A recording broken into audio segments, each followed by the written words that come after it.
Hello and welcome to this edition of Luxury Life. I'm Juanita Rajpal. We are in the heart of Basel World, the annual watch and jewelry fair in Basel, Switzerland. But we wanted to look at the industry from the other perspective, how these markets are producing their own high-end products. Our Asia business editor Eunice Yoon profiles Shanghai Tang, a brand that describes itself as China's first ever luxury brand.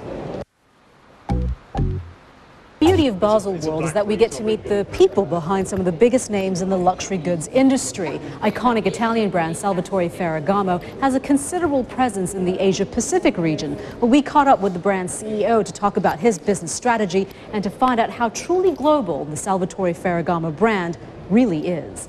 People are going back to be a concentrated focus on Asia-Pacific when it comes to consumers. Absolutely. I would say the growth comes from Greater China, not only China, but of course Hong Kong, Macau, Taiwan. And welcome back. Chanel, Versace, Dior, big names on the fashion circuit. The one thing they all have in common, aside from fashion, is that they are all European. And then there's Elie Saab, a designer from Lebanon, who has not only established himself as a red carpet favorite for Hollywood stars, he has become a bona fide player on the catwalks of couture.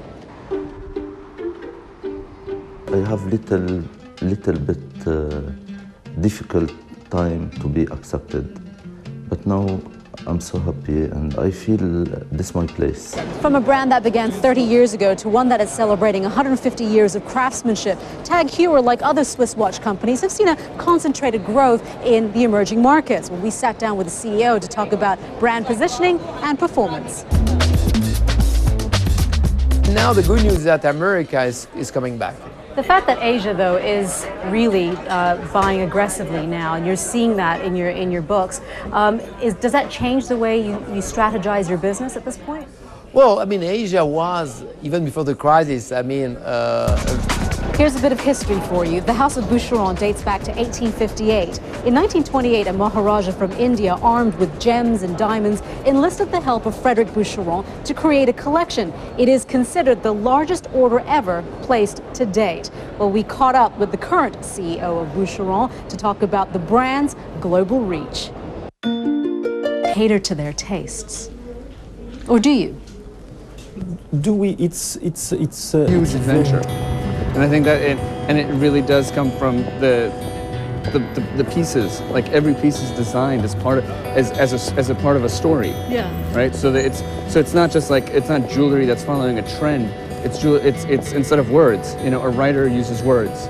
A painter will a brush. Yeah. A director, a filmmaker, the camera and the words and this is just me telling a story. That's all. I'm a storyteller. No, it's not an arm. How do you see your brand? Very well.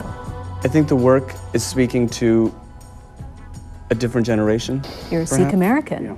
How does that infiltrate and how does that become part of who you are and how you make your jewelry? I was born in India. I was raised a Sikh.